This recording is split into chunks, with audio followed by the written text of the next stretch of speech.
రైతాంగానికి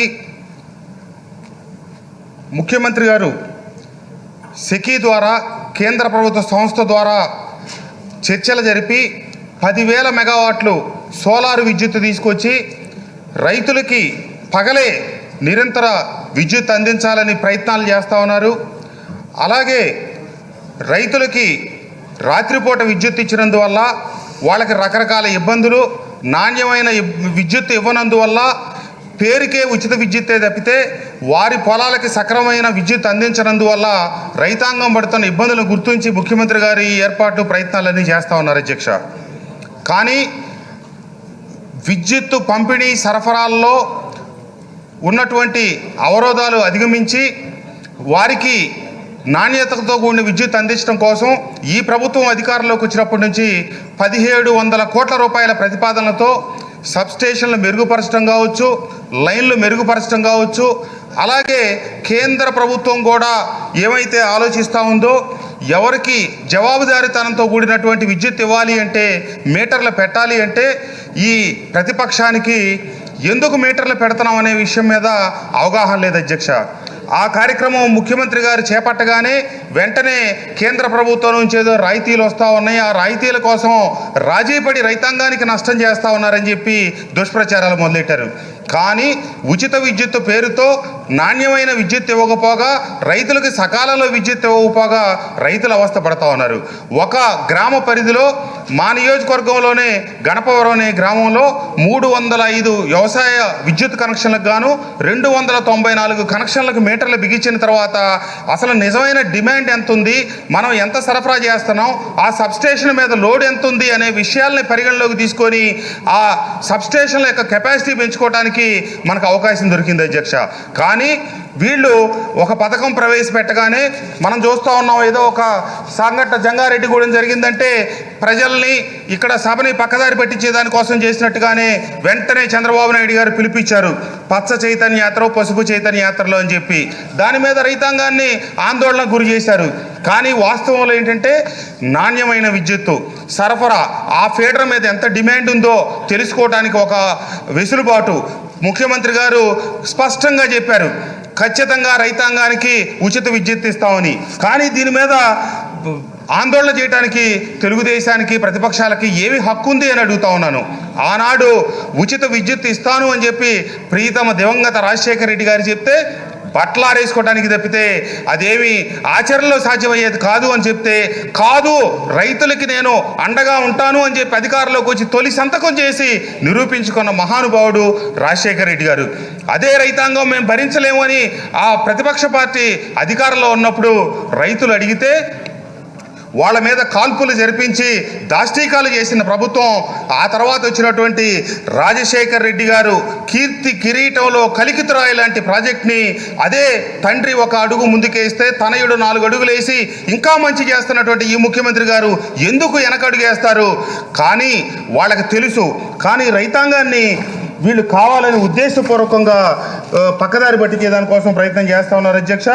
అట్లాగే పీపీఏలు ఎక్కువ ధరలకి పీపీఎల్ చేసుకొని ఈ రాష్ట్రంలో దీర్ఘకాలికంగా మన రైతాంగానికి కావచ్చు, పారిశ్రామికంగా కావచ్చు, లేకపోతే పేదల మీద పెనుభారం పడేటట్టుగా ఈ పీపీఎల్ చేసుకొని, ఎందుకంటే విద్యుత్ ధరలు సాంప్రదాయేతర విద్యుత్తు, అలాగే పునరుత్పాదక సామర్థ్యత కలిగినటువంటి విద్యుత్తు సోలార్ కానీ విండ్ పవర్ కానీ క్రమక్రమంగా సంవత్సరానికి ధరలు తగ్గుతూ ఉంటే వాళ్ళు ముందుగానే ప్రైవేటు సంస్థలతో ఎక్కువ ధరలకు ఒప్పందం కలిగించుకొని వాళ్ళు తీసుకున్న చాలా నిర్ణయాల వల్ల రాబోయే 20-25 సంవత్సరాల పాటు ఈ రాష్ట్రానికి పెను శాపంగా పరిణమించే నిర్ణయాలు తీసుకుంటే వాటిని ఆపి ఈ రాష్ట్రాన్ని రక్షించుకోవడం కోసం రైతాంగానికి, ప్రజలకి బరువు గుదిబండ కాకుండా ఉండేదానికోసం ముఖ్యమంత్రి గారు ఎంతో ప్రయత్నం చేస్తూ ఉన్నారు అధ్యక్ష.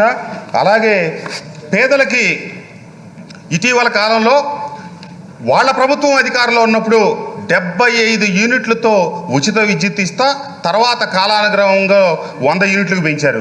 కానీ మన ప్రభుత్వం అధికారంలోకి వచ్చినప్పటి నుంచి ఎస్సీ ఎస్టీ కుటుంబాలకి 20 లక్షల పైగా ఉన్నటువంటి కుటుంబాలకి ఈ రాష్ట్రంలో ఉచిత విద్యుత్ ఇస్తా ఉన్నాం. కానీ ఏదో టారిఫ్లో మార్పు వచ్చినాయని, స్లాబుల్లో మార్పు వచ్చినాయని పేదల్లో ఆందోళన రేకెత్తించి దాని నుంచి లబ్ధి పొందాలనే ప్రయత్నం జరుగుతూ ఉంది. ఇది వాస్తవం కాదు అధ్యక్ష. ఈ ప్రీతమ ముఖ్యమంత్రి గారు ఏమైతే చెప్పారో, చంద్రబాబు నాయుడు గారికి ఎన్నికలు వస్తేనే గుర్తొస్తాయి. ముందుగా 75 యూనిట్లు ఇచ్చి ఎన్నికల ముందే 100 యూనిట్లకు తీసుకొచ్చారు. కానీ ముఖ్యమంత్రి గారు 200 యూనిట్ల వరకు ఉచితంగా ఇస్తామని ముందుగానే ప్రకటించారు. ఆ మేరకు ప్రభుత్వం నాణ్యమైన పేదలకి ఉచిత విద్యుత్ అందిస్తూ ఉంది అధ్యక్ష. మీ అందరికీ తెలుసు, ఈ రాష్ట్ర ప్రజలందరికీ తెలుసు, కేవలం ఈ రాష్ట్రంలో గుర్తుండదగ్గది. ఎందుకంటే సభ్యులందరూ చాలా సందర్భాల్లో చెప్పున్నారు, ఏవైతే శాశ్వతం అన్నదగ్గ ఉన్నాయో ప్రజల గుండెల్లో మనసుల్లో శాశ్వతంగా స్థిరస్థానం సంపాదించుకున్న ప్రాజెక్టులని ఆనాటి రాజశేఖర రెడ్డి గారు కానీ ఈనాటి జగన్మోహన్ రెడ్డి గారు ప్రారంభించినయే తప్పితే మధ్యలో ఉన్నటువంటి ప్రతిపక్ష పార్టీకి చెప్పుకోవడానికి చేయటానికి ఏమీ లేదు. కాబట్టి వీళ్ళు అనవసర ప్రాధాంతం చేస్తూ ఉన్నారని చెప్పి తెలియజేస్తూ అధ్యక్ష, నాగార్జున సాగర్ ఆయకట్టు 3వ ఫేజ్లో ఉన్నటువంటి మైలవరం నియోజకవర్గం, అట్లాగే తిరువూరు, నూజివీడు పరిసర ప్రాంతాలకి ఎన్ఎస్పి 295 కిలోమీటర్లకు గాను చివర 15 కిలోమీటర్లే ఆంధ్ర ప్రాంతంలో ఉంటాం.